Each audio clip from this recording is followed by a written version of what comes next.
Ah, yes. He usually likes to spend his Sunday in London. He is not one of those whose sole aim is enjoyment, as by all accounts that unfortunate young man his brother seems to be. But I must not disturb Egeria and her pupil any longer. Egeria? My name is Letitia, Doctor. Oh, a classical allusion merely, drawn from the pagan authors. I shall see you both, no doubt, at evensong. I think, dear Doctor, I will have a stroll with you. I find I have a headache after all, and a walk might do it good. With pleasure, Miss Prism, with pleasure. We might go as far as the schools and back. That would be delightful. Cecily, you will read your political economy in my absence. The chapter on the fall of the rupee you may omit. It is somewhat too sensational. Even these metallic problems have their melodramatic side. Charming day it has been, Miss Prism. Indeed, and entirely consistent with the norms set down for this latitude at this time of year. On a day such as this, you must agree you are truly fortunate in your situation. On the contrary, I find the warm weather engenders a tendency towards sloth in Cecily, and I must redouble my efforts to see that she applies herself to her studies. I know you misunderstand. I was referring to the location. The manor house and its grounds in summer are positively idyllic. The profuse display of its flora and fauna, not to mention the ripening bounty on the fruit trees, brings to mind the Garden of Eden. Should I be wary of serpents? And temptation? Oh, heavens, yes, perhaps an unwise analogy. But your employer, Mr. Worthing, is certainly a fortunate young man to be the proud possessor of such a splendid country home. Such treasures are usually the sole preserve of our aristocracy, to pass to succeeding noble generations. But in this case, your esteemed patron, the late Lord Woolton, was not so fortunate. Oh, no, indeed. His lordship lived a long and, I believe, for him, fulfilling life. He had many interests and enthusiasms. I, of course, only knew him in his later years, but I believe that even as a young man he had little use for the pastimes that conventionally lead one to marriage and a family. But does not Scripture enjoin us to be fruitful and multiply? In principle, yes, but we are not all so fortunate. And so was it left to you, dear Doctor, to see to the disposition of his estate? Oh, sadly, yes. Not that I found the task an imposition. After all, his lordship had shown me great kindness in life, not least in arranging my living here in the village and at the rectory. But I am bound to say that those who benefited from his will, the distant cousins in Ceylon, by and large, had very little interest in his lordship's life and legacy. Or rather, his legacy was all that they were interested in. I presume you were well rewarded for your pains? In point of fact, no. There were several charitable bequests to the parish, and the upkeep of our lovely church was well provided for. But I'm afraid his lordship apparently took the view that my present position was benefice enough. And you received nothing? Not exactly. In his later years, Lord Woolton developed an interest in philately. I beg your pardon. It is the term given to the collection and study of postage stamps. Oh, a pastime fit only for schoolboys, I would have thought. On the contrary, it has gained popularity in most august circles. The Archbishop of York is, I believe, a keen philatelist. As I say, Lord Woolton had amassed an impressive collection. Which he left to you? It would be nearer the truth to say it was left with me. The cousins in Ceylon had no interest in taking up the pursuit, and unusually, I don't believe they grasped the fact that the collection had a monetary value. A monetary value? Of what order? That, my dear Miss Prism, has proved to be an elusive piece of intelligence. I have had necessity to be circumspect in my inquiries. While I may have a moral claim, the collection is not my property as a matter of law, so to offer it for sale would be to invite unwelcome attention. Could the Archbishop of York be of assistance? His Grace is a most pious churchman, but helping others is not high on his list of priorities. Could you offer the collection as a raffle prize to raise funds for your beloved Naraka? Your charitable instincts do you credit, dear Miss Prism, but I feel I would be doing a disservice to the proud people of that magnificent, desolate island if I were to cast away such a potentially rich resource so lightly. Remind me, in what body of water does it lie? Naraka, the South China Sea. Oh, so far away. And yet so close to your heart, dear Doctor. Indeed, I fear the parish must be weary by now of my ceaseless campaigns to alleviate the suffering of those God-forsaken people. God has not forsaken them, but sent them a guardian angel. Hardly that.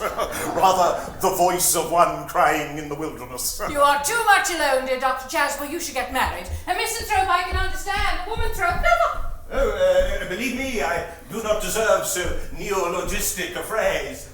The precept as well as the practice of the primitive church was distinctly against matrimony. That is obviously the reason why the primitive church has not lasted up to the present day.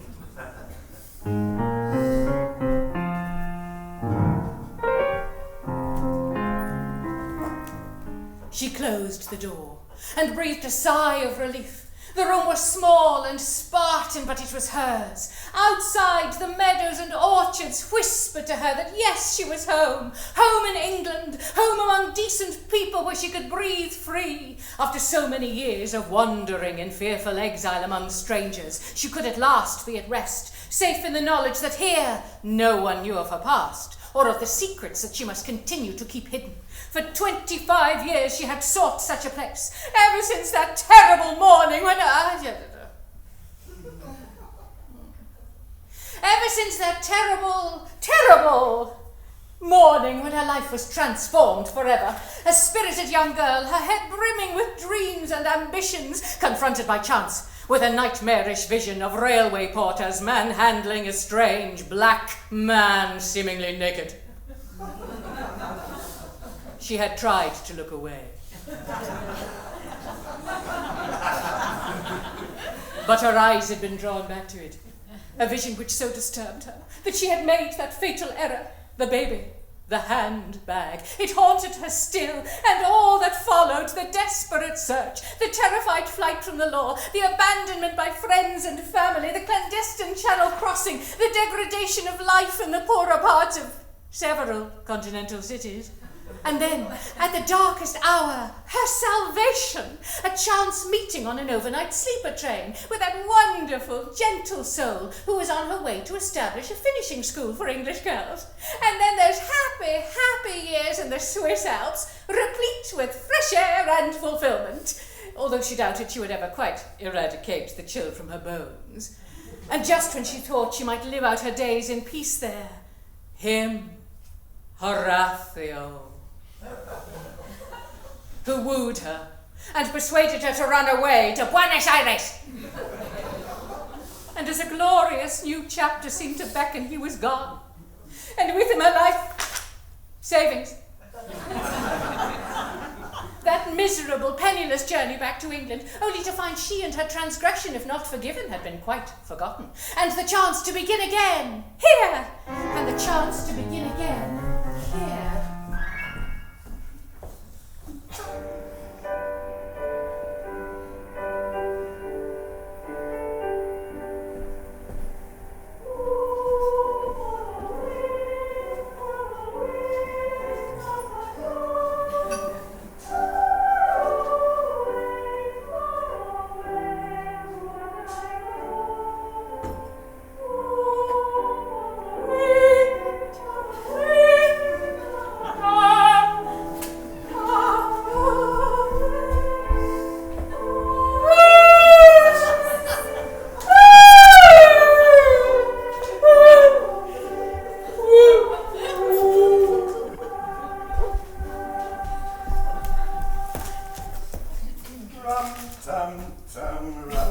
My apologies again, dear Miss Prism. Not at all, Doctor. I was perfectly content here. Though I'm bound to say that The Woman's World is not at all what I would have expected as your choice of periodical. Ah, yes. Well, in this case, the credit is due to the bishop's wife.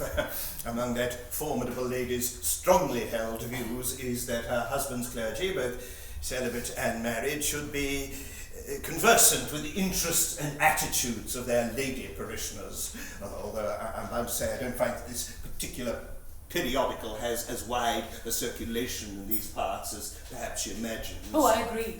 The tenor of its columns and articles is particularly rarefied and abstract. I don't think the ladies of the village are much concerned with the pronouncements of Aunt Agatha on how to conduct their daily lives. No, indeed, most unrealistic. Now, this riddle you mentioned, the one you said I might be able to help solve. Ah, yes, truly perplexing. What is? Well, not what, but who. Mr. Worthing moves in diverse circles, I know. Has he ever mentioned to you a man named Cuthbert Stanhope? No? Really, it's very mysterious. In recent months, I have received a number of letters addressed to this gentleman, care of the rectory, but the name is entirely unknown to me. And each time a new one appears, and I think to compare it with its predecessors, they are nowhere to be found. Perhaps you discarded them, or returned them to their sender by the post office. I don't believe so. May I see the most recent example? That is to say, I feel I must preface such a disclosure with a confession. Oh dear. Miss Prism, I am not proud of my actions in this case. I fear that an uncharacteristic but irresistible curiosity got the better of me, and in a moment of weakness, I opened the letter. Heavens preserve us! Oh, your prayers are well merited, it would seem. My act of admittedly rash inquisitiveness has uncovered something far more wicked. Dr. Chasuble, I fear I cannot allow you to continue in this vein. Oh, please, rest assured, dear Miss Prism. I shall spare you the full unpleasantness. I would never show you the foul missive. It is not for your eyes. Suffice it to say that this Mr. Stanhope has threatened to reveal certain confidences, and as a consequence, the poor wretch who sent this has been forced to desperate remedy. And was there anything else in the envelope? Miss Prism, I am bound to say you are positively clairvoyant. It contains £50. Goodness. 50. And how do you propose to proceed? Well, there is a clear indication of malfeasance. I fear I must have resorted to the authorities. I thought that Mr. Worthing, as a justice A of the moment, peace, Dr. would- Chasuble, before you pursue that course, I think it is in both our interests if I am perfectly candid with you, or at least more candid than I have been to date. You asked a moment ago whether I had ever heard Mr. Worthing mention the name of Cuthbert Stanhope, and I replied truthfully in the negative. What I omitted to mention, however, is that unfortunately that name is not unknown to me. You mean to say that the perpetrator of this foul scheme... Precisely, Doctor. He is my brother. Your brother? Well, I am bound to say that this has been a day of fraternal shocks. First, the apparent resurrection of Mr. Worthing's brother Ernest, and now the sudden manifestation of your brother, a brother who, as far as I can recall, you have never mentioned before. Well, that letter merely hints at the sort of man he is. Do you blame me for concealing my shame from the world? Oh, dear Miss Prism, what a terrible cross to bear. I confess I feel quite faint, Doctor. I wonder, could I trouble you for some restorative spirit? I'm afraid there's nothing here but the sacramental wine. Given that it is as yet unconsecrated, and given the nature of your plight, I'm sure the Lord would not object. Ooh.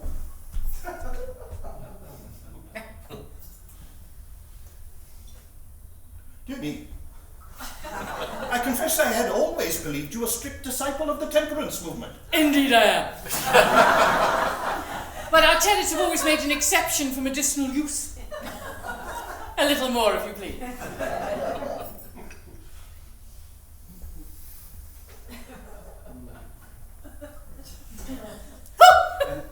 I can feel the grace of the Lord coming to my aid. Well, if you are sure you are sufficiently restored, perhaps you can assist me in divining why this brother of questionable character should have chosen my rectory as his particular poste restante. Alas, Doctor, I have long since despaired of fathoming my brother's wicked designs. Certainly casts a new light on your deeply censorious attitude to the conduct of Mr. Worthing's brother. As a man sows, so let him reap. Are you in regular communication with your brother? I try to avoid it at all costs. I have found the inevitable consequences my being dragged into his pathetic schemes. My brother, I fear, is prey to all manner of temptations. He has very poor taste in companions, both male and female, and for much of his life he has been a gambler. A very, very bad one. You mean incorrigible? No, I mean unsuccessful. The consequence is that he is perpetually in debt and constantly hatching schemes that are inevitably doomed. And Stanhope? My poor mother's maiden name. He had already acquired an appalling reputation as Bertie Prism before he began dragging the other half of the family through the mud by styling himself Cuthbert Stanhope. I think he believed it lent him an air of respectability. Well, there is nothing respectable about the course he is presently undertaking. I believe the legal term is demanding money with menaces, or to put it more bluntly, blackmail. Blackmail? Do not use that horrid phrase, Doctor. I apologise.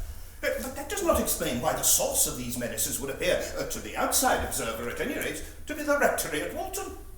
If one of these vile letters accidentally fell into the hands of the law, I should find myself under scrutiny from powers even greater than the bishop. And that is why we must take great care to see that it suffers no such fate, for both our sakes. Right. But that does not solve the mystery of the disappearance of the previous letters.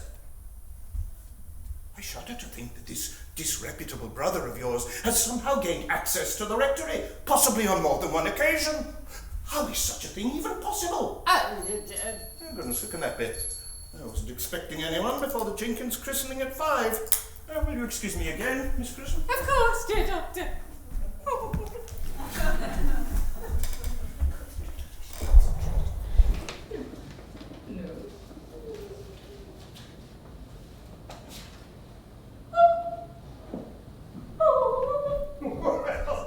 This day continues to amaze and delight. That was Mr. Worthing's brother, Ernest. He, too, feels the need of immediate christening. I trust that this is not some London fad in vogue among the aristocratic youth. Recreational Christianity is surely to be frowned on. On the other hand, if this is one of the mysterious ways in which we are told God moves, it is surely not my place to question him. By my count, what with the Jenkins twins, Mr. Worthing, and his brother, there is 4 Christian soldiers added to our ranks today. Considerably above the average for a village of this size, I would venture. Mr. Worthing has requested particularly that I favour them with my noted sermon on the meaning of the manna in the wilderness as part of the service. You are strangely silent, dear Miss Prism. Do I take it you have reservations about Mr. Ernest Worthing's apparent reformation? Forgive me, Doctor. I was preoccupied for a moment. I was striving to recall the details of a court case which Mr. Worthing presided over some time ago, most grave, he said, carrying the prospects of severe consequences for the transgressor. The offence in question was tampering with Her Majesty's royal mail. It was prosecuted with the utmost severity, he said. I have no doubt. Is it the misdeeds of your brother involving these threatening letters that brings this case to mind? On the contrary, this wrongdoing comes from a much less obvious quarter. In fact, one might say it passeth all understanding. How an item of very personal correspondence, written and posted by me to a third party in London, should come to light, albeit unopened, in your vestry. Miss Prism, I am amazed and know not what to say. May I at least see the epistle in question? Well, you will understand my need to retain it in my possession, but I will allow you to verify that the handwriting is indeed mine. Oh dear. Oh dear. Now, I appreciate that on occasion, men, driven by their insatiable needs and desires, commit acts of recklessness and folly that are out of character with their true nature. But I am at a loss to know how on earth you, dear Doctor, of all men, could be driven so far as to pilfer my post. Miss Prism, let me assure you I had no idea that letter was written by you. So you are practicing this misappropriation on a widespread basis? There is no misappropriation. The letter was legitimately conveyed to me. I fail to understand, though I take no pride in the fact. It is clearly addressed to Aunt Agatha Advises at the Woman's World magazine. And equally, I take no pride in admitting that I am Aunt Agatha.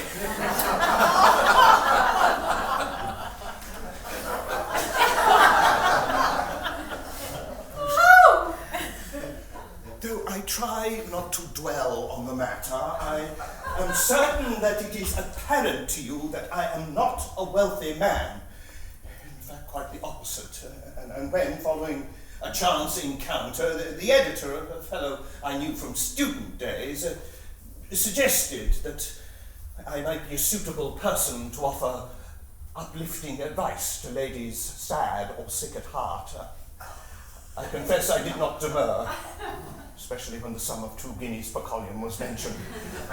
But I'm afraid that some of the problems posed have been of a far more practical nature than were dreamt of in my theology.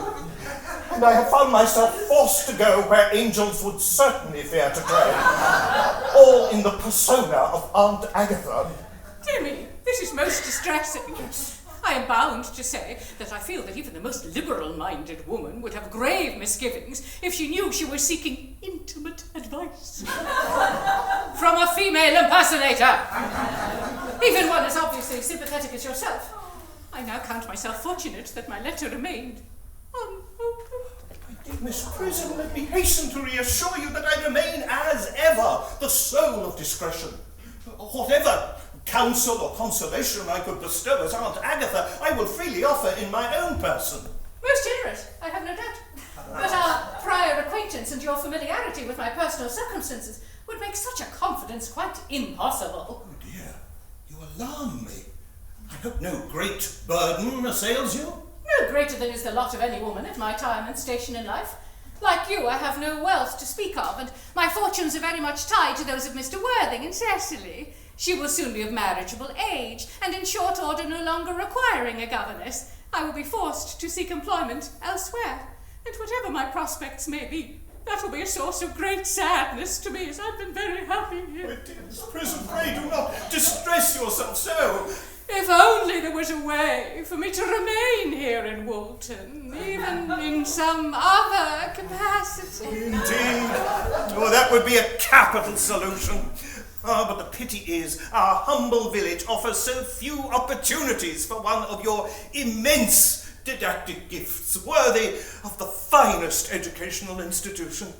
There is another institution where I might be of service. I see. Not the cottage hospital by any chance. I think not. Well, you're surely not contemplating the workhouse. Obviously not. I am referring to the institution of marriage. Ah, yes, indeed. Oh, you're of one mind with the bishop's good lady there. A favourite topic of hers, it seems to me. The majority of my conversations with her have a tendency to revolve around it. Marriage is wasted on the young, is one of her favourite maxims, and she is positively evangelical on the merits of a married clergy. I fear I fall short in her eyes by that measure. And have you never been swayed by her arguments? If nothing else, you could improve your prospects of preferment. From everything you have told me, the bishop sets great store upon his wife's counsel when making appointments. Oh, yes, indeed. The power behind the throne. Or post-cathedra, as my Roman Catholic confrere Father Absalom might have it. Though, of course, he and the bishop's wife would not see eye to eye on a married clergy. Or anything else I venture to suggest. In any case, my prospects of preferment, as you put it, face a far more intractable obstacle. What is that? The immortal one. Do you mean Satan? Oh, good heavens, no. No, it is our familiar name for the very Reverend Dr. Septimus Fenwick, prebendary of the cathedral. I don't know him. Yeah, not many people do. He has been confined by ill health for many years now. And yet he survives, in defiance of the most confident predictions of medical science. And what sway does this unfortunate clergyman hold in your case? It is a question of succession. If you will forgive a railway analogy, the bishop is the station master. We, the clergy, are passengers waiting to board the train, and dear Dr. Fenwick is first in the queue, laboriously searching for his ticket. Until he moves along, none of the rest of us can. And what is the train's destination? Heaven, I presume, although some services do take the branch line to purgatory. Well, if it is as unreliable as the rest of our railways, I fear for your salvation. Yes, very good. I harbour profound distrust of the railway network. An incident at Victoria Station many years ago, with grave consequences for me. I hope you were not accosted in some fashion. My person and my virtue remained unassailed. The professional consequences of a momentary lapse, however, were long-lasting. I prefer not to dwell on it. Of course. I too have reason to avoid travel to London unless strictly required on ecclesiastical duties. Oh, I agree. The city is deeply unpleasant. The incessant din, the smells, the terrible air. Well, in my case also, it is the lingering memory of an incident many years ago. Not long after my ordination, I was obliged to travel there for a diocesan convocation. In the evening, I found myself in the company of some clerical chaps I had not seen since college. It was a high-spirited gathering, and I will admit we were unwise in the quantity and quality of wine that was consumed. My recollection of what ensued is extremely hazy, absent at times. I do recall a dimly lit, heavily perfumed room, and a great commotion breaking all around me. Or rather, around us. I was not alone in the room. Another gentleman who seemed familiar was there also, and together we were confronted by constables, making an almighty din and insisting that we accompany them. However, they quickly changed their tune and redoubled their attentions to me while allowing the other chap to slip away. As I was being hauled out, a clerical gentleman, spotting my attire, or what remained of it, intervened with the policeman and persuaded them not to detain me. He then took me to his church nearby and saw to my welfare. He told me that he had found me in the district known as Chasuble, and that particular house was a known opium den. And your friend? Was he able to shed any light on how you had found yourselves in such a predicament? My friend? The man in the room with you? Ah, yes, well, I said that he seemed familiar. It was only some time later that it dawned on me who he was, or seemed to be. Who? Well, to this day, I have the strongest suspicion. It was the Prince of Wales. Is that really what happened? I beg your pardon? Dear Doctor, are you quite sure that this recollection is not the byproduct of the narcotics which you may have unwittingly ingested? Are you suggesting I imagined the whole thing in some drug-induced stupor? Well, you said yourself you have been drinking neither wisely nor too well, and that your memory of the evening's proceedings is flawed. What? I remember! Come, Canon, there is no need for such childish obstinacy. The notion of you in an opium den is far-fetched enough without throwing in the Prince of Wales to strain credulity altogether. Have a care, Miss Prism. You are not so well versed in my past that you can state with any certainty what is likely or unlikely. Such as passing yourself off as a woman for 2 guineas a time.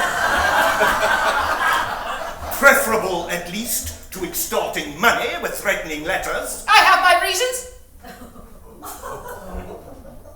Did you say you have your reasons? Yes? That is to say no. My brother has his reasons, I dare say. Miss Prism, be so kind as to show me once more that letter you secreted about your person. Which letter? The one addressed to your brother, care of my rectory. The one which, as you correctly deduced, contained £50. Oh, Lord! I fear your prayers may go unanswered on this occasion. I am determined to get to the bottom of this. Have mercy, Dr. Chasuble, I beg of you. You will ruin me. Miss Prism, I would do no such thing. I do not stand in judgment. I merely seek to comprehend. You will do well, then, for I scarcely comprehend my own actions. Well, pray unburden yourself, and together we will see what we can make of it. You must understand that I meant no harm, but I fear that of late I have been driven to distraction by the thought of losing my position, perhaps failing to secure another, and finding myself destitute in my older age. But why embark on such a reckless course to remedy your fears? Well, it came about by accident, really. As you know, I've long held the girlish ambition of one day making my living as a published novelist. Foolish, I know. For the world has never evinced the slightest interest in my oeuvre, yet I have persisted, writing every day. My latest modest effort, entitled Lady Scarlet's Dilemma, centers upon a woman torn between her husband and her lover, who threatens to reveal the husband's shameful secrets. As I was writing the scene where the husband receives the letter threatening him, I fear I let my mind wander on how simple such a thing could be. Simple? Well, it is the age we live in. A man's reputation is all. No matter how noble he is, it is ultimately up to others how he is regarded, and reputation, once it is taken away, can seldom be recovered. Dear me. Such profound thought put to such perverse ends. But how on earth did you obtain the requisite tales of wickedness with which to assert your will? You did not, I hope, employ any confidences secured from Mr. Worthing or myself. Rest assured, dear Canon, Mr. Worthing and yourself are both models of discretion. In any case, I soon discovered I required no such intelligence. I beg your pardon? I found it was enough merely to suggest that I knew something. The actual knowledge was superfluous. In most married men, it would seem there is enough guilt already present, that when the art of the author is applied, the results are almost inevitable. And how did you identify your subjects? Oh, I was extremely methodical. Moody's lending library furnished me with a copy of Debrett's Peerage, and by years working for members of the aristocracy assured me that such noble families were ripe for my attention. And as I went on, I discovered, by chance, really, that there were others in sensitive positions, doctors and politicians, many, whose reputations were both prized and fragile. Did the wickedness of your endeavour not give you pause? Well, I comforted myself with the thought that only those with something of consequence to hide would respond to my overtures. But surely not every man harbours some concealed disgrace. On the contrary, it would seem immorality is endemic among seemingly respectable men. And did you confine your attentions to men only? Of course. What would be the point of threatening a woman? Men are weaker vessels with so much more to lose.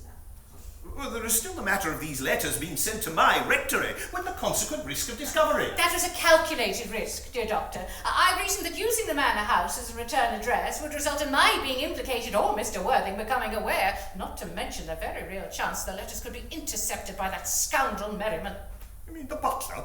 Oh, harmless poor chap, I would have thought. Very far from it, a duplicitous villain whose only real talent is for malice and suspicion. He would delight in any opportunity to do me down. Did you give no consideration to the consequences of implicating me in your scheme? I considered it a great deal, and reasoned that my frequent happy visits here would allow me safely to intercept the replies from amongst your voluminous correspondence, and if by ill luck the matter came to light, you could deny all knowledge in full ignorance, and naturally would be believed. And your brother? Ah. A creature of my imagination, I'm afraid. I am an only child. But I reasoned that masculine menaces would be more efficacious. Hence the male persona. I confess that a tiny part of me is lost in wonder at the audacity and efficiency of your enterprise. But that does not excuse the fact that you have been guilty of preying upon others, howsoever wicked they may be. You are right, of course, dear Doctor. And you must be my salvation. Me? Well, you are the only one who knows the full depths of my wickedness. I am now entirely dependent upon your goodness and mercy. My fate is in your hands. But surely... There is no alternative. You cannot ignore what you have learned here today. You must make me your mission. How? By marrying me, of course. Surely you would not suggest some disreputable arrangement. Well, of course not. Well, then it is settled. I will be your wife and you will be my saviour. Are you sure? Perfectly. It is a well-known fact that in law, a husband may not testify against his wife. Or vice versa. I beg your pardon. A wife may not testify against her husband. Something that would surely never arise in our case. I would dearly love to think so. Miss Prism, Letitia, since we have reached this new accord and you have embraced the Christian virtue of repentance so openly, it is only fitting that I do the same. What is that? It is from the Archbishop of York, one of a number I've received of late, each more insistent than the last. What does the Archbishop want? Stamps. Lord Walton's collection. No, thankfully he is unaware that those are in my possession. However, he has learnt through ecclesiastical circles my work for the people of Naraka, and as I am the only person of his acquaintance in correspondence with the island, he has requested, rather forcefully, that I supply him with examples of their postage stamps, and I'm afraid I cannot do that. Because there are no stamps. Because there is no island.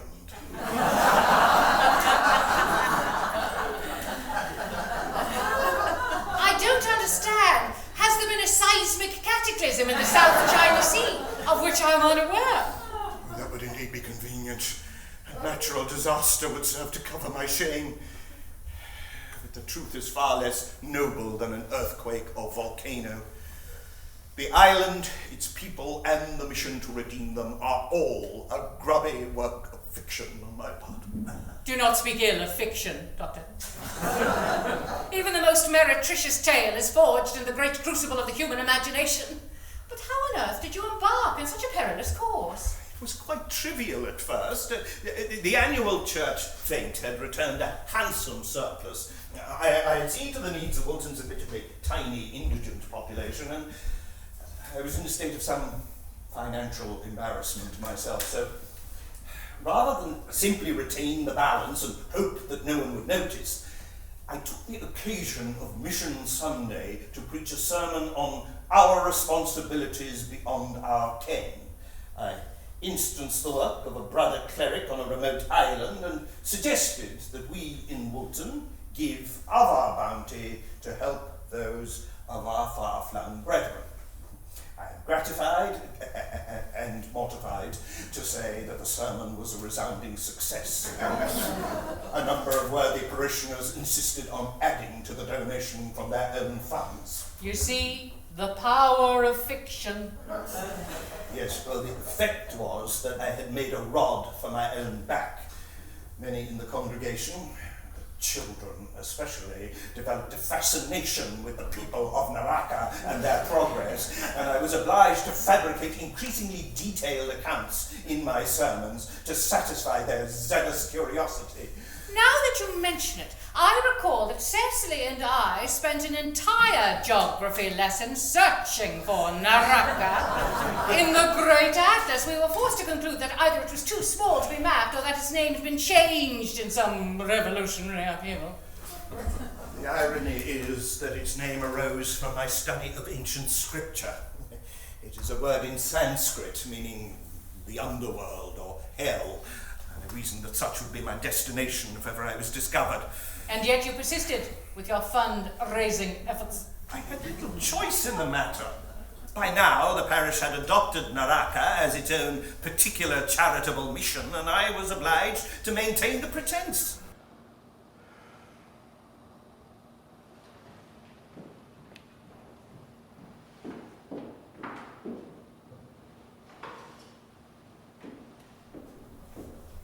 It would seem, Doctor, that Providence has thrown us together. Perhaps to draw strength from our mutual weakness. And are you suggesting that if we were to embark together on a blameless path, we might atone for our past misdeeds? Well, that is all very well in theory, but we must be mindful of practicalities too. My engagement to Cecily's governess will reach its inevitable conclusion, and while you may indeed secure preferment as a married cleric, will your enhanced remuneration be enough to keep us both? Surely not suggesting that we persist in our nefarious schemes. I merely suggest we take a careful audit of our assets and liabilities before proceeding. A happy marriage is based on a sound financial foundation. Well, Now, apart from Lord Woolton's stamp collection, do you have any items of worth? Oh, alas, no. A few treasured and oft-thumbed volumes, but nothing that would interest the collector. Do you hold any shares or investment? Well, I did make a modest foray into Patagonian tin some years ago. Dr. Chasuble, your divine calling may partly excuse your lack of worldliness, but even you should know that the Patagonian tin mines are a celebrated and notorious swindle, designed to part the gullible from their savings. Oh. Are they really? What about land? Ah, there I have been fortunate. A great aunt bequeathed to me what I'm told is a most picturesque estate cottage. Charming! Where is it situated? The Cotswolds? No, The Lake District? no, Well, where? Ireland.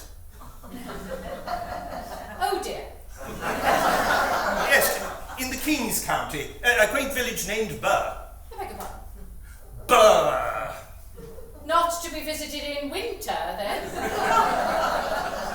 I've never been, but I'm told the castle there is home to a world-famous telescope. Useful, I trust, for locating a picturesque estate cottage. Estate is promising, cottage less so. But as an only child, do you not have any expectation of inheritance? I have been estranged from my family for many, many years, so that is most unlikely. Thus we are left to the modest stipends of governess and rector, not to forget the widow's mite that Aunt Agatha brings in. It is not a rosy prospect. Oh, but surely together our fortunes may improve. It is possible. You may ascend to the hierarchy, and I may become indeed a successful novelist, but neither eventuality could be viewed as imminent.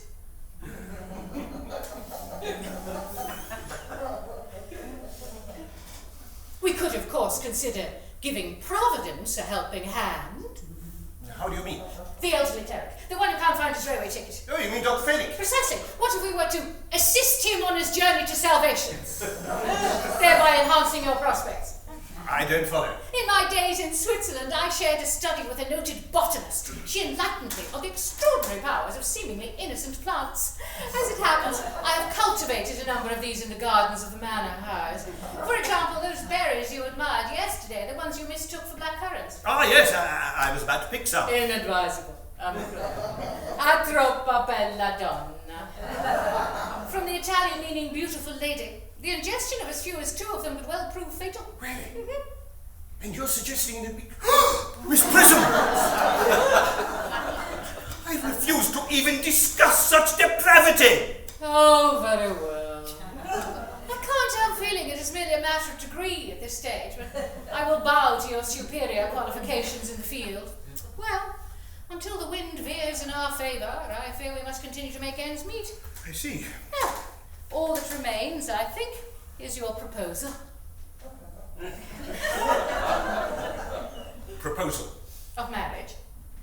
Forgive me, but I was under the impression that you had settled that matter some moments ago. Well, you and I know that, Doctor, but for the wider world, I think a more conventional narrative is preferable. Are you sure? I believe, for example, it was Her Majesty who proposed to Prince Albert. Well, I'm flattered by the comparison, but I think I know Wilton society well enough to suggest we would not be seen in the same light. We do not want to add social eccentricity to the list of our perceived flaws. Very well, if you insist. Give me your hand. Well, I had expected something a little more eloquent and heartfelt. Oh, no, give me your hand so that I can attain the correct posture. Oh! I've often wondered about the significance of this physical arrangement. I'm told it's a gesture of surrender, placing the woman in an exalted position. Most agreeable.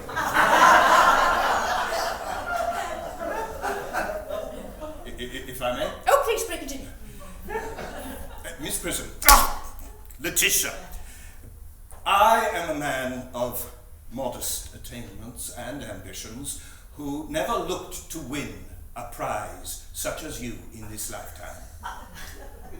Whatever the strange circumstances that have brought us to this pass, please be assured that I would truly consider myself the most fortunate creature living if you would consent to be my wife.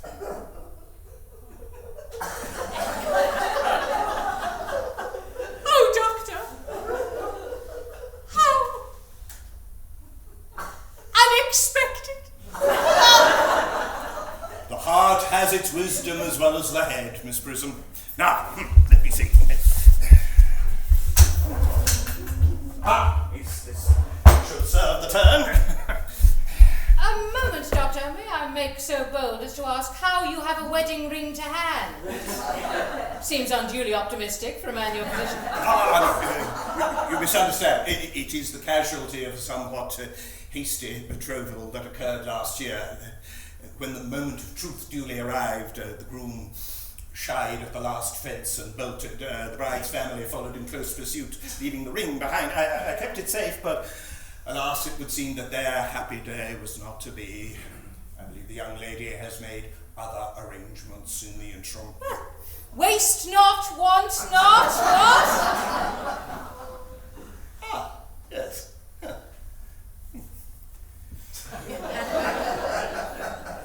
And now, if you would assist me in returning to the vertical. Are there any other customs or traditions to be observed? I trust, for example, it will be unnecessary for me to seek your father's consent. A fruitless errand at this stage, I feel sure. And I think we've established that the question of a dowry or bride price does not arise in our case. Sadly, no. Now, correct me if I'm wrong, but I'm not expected back at the manor house to confirm the arrangements for the Worthing brothers' christening. Oh, good Lord, yes. While I'm there, should I share with them our tidings of joy? I think it best to wait until a quieter time, when we can have Mr. Worthing's undivided attention. Ah, yes. So perhaps it is best also not to mention we have been here together this past hour. Very wise. Discretion, the better part, and so forth. I shall follow in due course. Doctor, before you go, that colourful tale of the opium den in Shadwell and the Prince of Wales. Yes? That is not exactly how that riotous student evening ended, is it? I beg your pardon?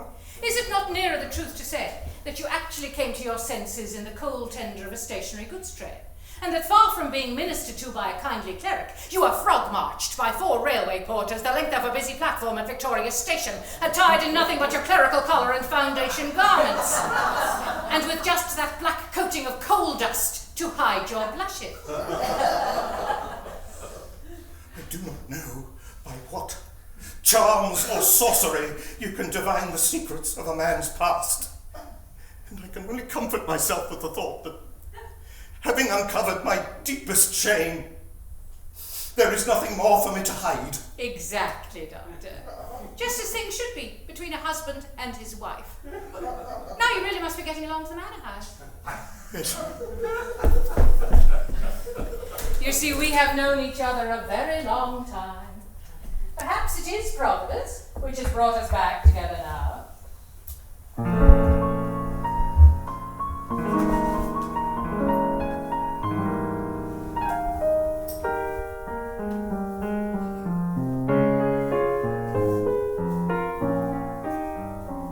Everything is quite ready for the christenings. The christening, sir? Is that not somewhat premature? Am I to understand, then, that there are to be no christenings at all this afternoon? As your present mood seems to be one peculiarly secular, I will return to the church at once. For the last hour and a half, Miss Prism has been waiting for me in the vestry. Did I hear you mention a Miss Prism? Yes, Lady Bracknell. Is this Miss Prism a female of repellent aspect, remotely connected with education? She is the most cultivated of ladies and the very picture of respectability. It is obviously the same person. Let her be sent for. She approaches. She is nigh. Prism! 28 years ago, you left Lord Bracknell's house in charge of a perambulator that contained a baby of the male sex. Prism, where is that baby? On the morning of the day you mention, a day that is forever branded on my memory, I prepared as usual to take the baby out in its perambulator. I had also with me a somewhat old but capacious handbag, in which I had intended to place the manuscript of a work of fiction that I had written during my few unoccupied hours. In a moment of mental abstraction, I deposited the manuscript in the bassinet and placed the baby in the handbag. I was the baby you placed in it. Mother! Mr. Worthing, there is some error. There is the lady who can tell you who you really are. You are the son of my poor sister, Mrs. Moncrief, and consequently Algernon's elder brother. Gwendolen, it is a terrible thing for a man to find out suddenly that all his life he has been speaking nothing but the truth. Can you forgive me? I can, for I feel that you are sure to change. My nephew, you seem to be displaying signs of triviality. On the contrary, Aunt Augusta, I've now realized for the first time in my life the vital importance of being earnest. And when the dew that lay was gone up, behold, upon the face of the wilderness there lay a small round thing, as small as the hoarfrost on the ground. And when the children of Israel saw it, they said one to another, It is manna, for they wist not what it was. And Moses said unto them, This is the bread which the Lord hath given you to eat.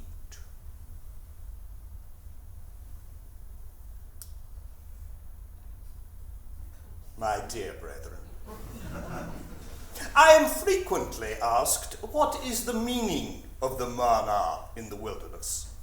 Well, let us consider. The Israelites, God's chosen people, were wandering in the desert, and they prayed unto God, Give us this day our daily bread, and God sent them manna. That is, he fed them, but not just their bodies. He fed their spirits too. God supplies us with the means to live. But, you may ask, what does that mean for us today? We do not wander in the desert. We have no need of manna. But ask yourselves, is that strictly true? What are the means to live we need today? Is our manna money? Consider the text a small round thing. A coin? A sovereign from our sovereign Lord, perhaps? God will always provide, the Bible says. But the Bible also says God helps those who help themselves. Of course, all of this was wasted on the Jenkins family, who received these insights much as a flock of sheep would comprehend calculus. It really is a great pity that these otherwise joyous events in the Worthing-Moncrief family should lead to the cancellation of two perfectly good christenings. I flatter myself to think that Lady Bracknell would have been most impressed by my sermon, and who knows what might have followed from her good opinion. Dear Frederick, by the time you read this, I will, under cover of the Jenkins christenings, have left Woolton forever. Do not attempt to pursue me. It is clear to me that however parlous our individual fortunes, we would scarcely fare any better together. At least this way, one of us has the chance of freedom. I know you will keep the secrets of my indiscretions, as I in turn will keep yours. As a token of my good faith, I will ensure that nothing will connect your name or that of Lord Woolton to this impressive stamp collection. When it finds a new owner. What? Damnation! Think of it as reparation for all that was taken from me, however unwittingly many years ago. Consider your debt repaid in full. Yours affectionately, Letitia Prism.